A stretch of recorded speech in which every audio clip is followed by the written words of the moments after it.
السلام علیکم، بسم اللہ الرحمن الرحیم۔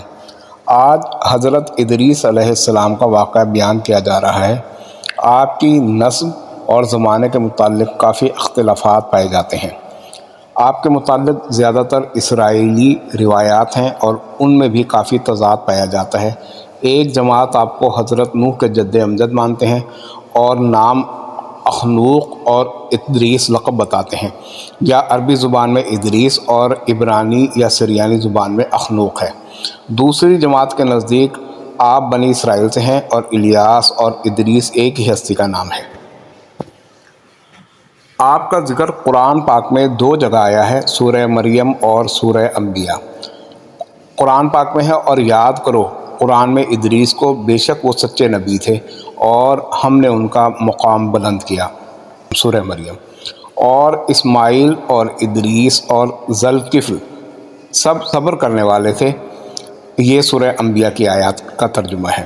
آپ کے متعلق ایک روایت میں آیا ہے کہ آپ وہ پہلے شخص ہیں جنہوں نے قلم کا استعمال کیا اور آپ کو علم رمل دیا گیا۔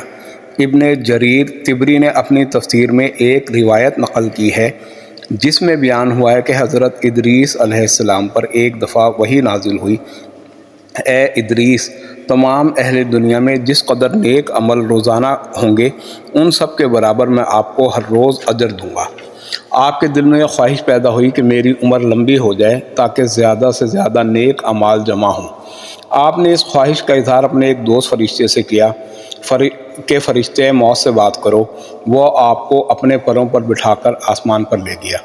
چوتھے آسمان پر موت کے فرشتے سے بات ہوئی۔ دونوں فرشتوں نے حضرت ادریس کے متعلق بات کی۔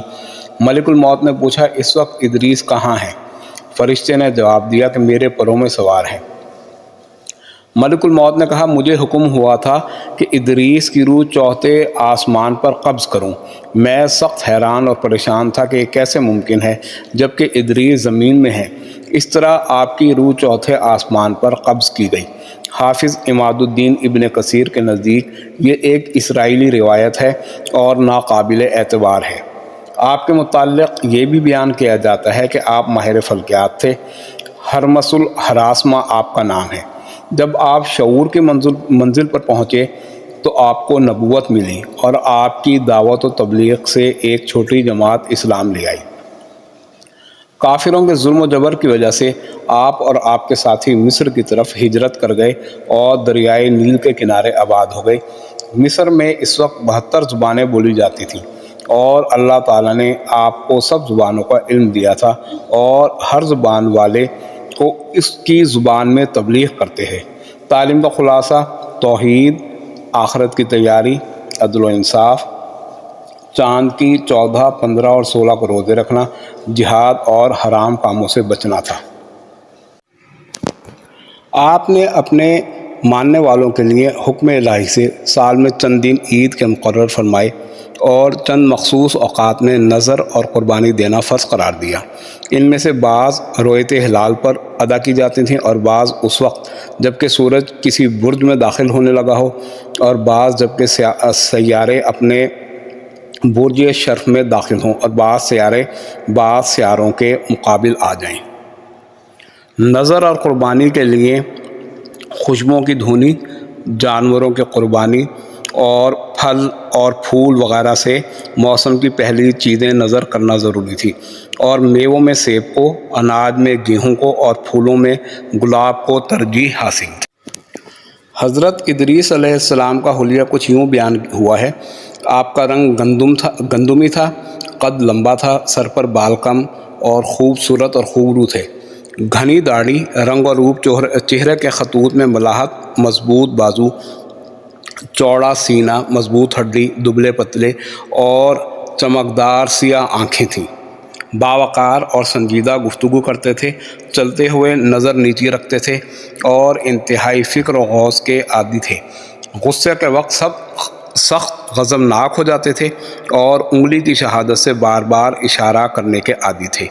آپ نے اپنی انگوٹھی پر یہ عبارت لکھی ہوئی تھی، اللہ پر ایمان کے ساتھ ساتھ صبر فتح مندی کا باعث ہو، اور کمر سے باندھنے والے پٹکے پر یہ تحریر تھی، حقیقی عیدیں اللہ تعالیٰ کے فرائض کی حفاظت میں پوشیدہ ہیں۔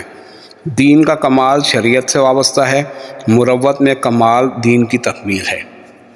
نماز جنازہ کے وقت جو پٹکا باندھتے تھے اس پر یہ جملے سب تھے: سعادت مند ہو جو اپنے نفس کی نگرانی کرے اور پروردگار کے سامنے انسان کے شفیع اس کے اپنے نیک اعمال۔ حضرت ادریس علیہ السلام کی بہت سی نصیحتیں اور جملے آج مختلف زبانوں میں ضرب الامثال کے طور پر استعمال ہوتی ہیں۔ ان میں سے بعض یہ ہیں: خدا کی لازوال نعمتوں کا شکر انسانی طاقت سے باہر ہے۔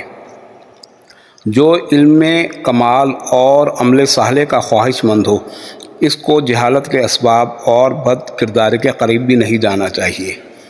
دنیا کی بھلائی حسرت ہے اور برائی ندامت۔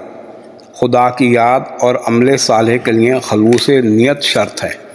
نہ جھوٹے قسمیں کھاؤ، نہ اللہ تعالیٰ کے ناموں کو قسموں کے لیے تختہ مشق بناؤ، اور نہ جھوٹوں کو قسمیں کھانے پر آمادہ کرو، کیونکہ ایسا کرنے پر تم بھی شریک گناہ ہو جاؤ گے۔ ذلیل پیشوں کو اختیار نہ کرو، اپنے بادشاہوں کو جو احکام شریعت کے نفاذ کے لیے مقرر کیے جائیں اطاعت کرو، اور اپنے بڑوں کے سامنے پس رہو۔ ہر وقت حمد الہی میں اپنی زبان کو تر رکھو۔ حکمت روح کی زندگی ہے۔ اسرائیلیات میں یوں تو بہت کچھ آپ کے متعلق بیان ہوا ہے، لیکن سچ اور حق صرف وہی ہے جو قرآن پاک میں آیا ہو اور جو صحیح احادیث میں آیا ہو۔ وما علینا الا البلاغ المبین۔ صدق اللہ العظیم۔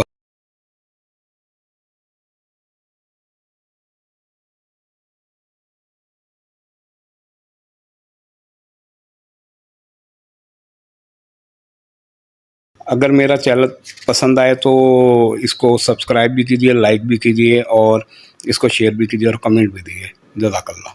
السلام ورحمۃ اللہ۔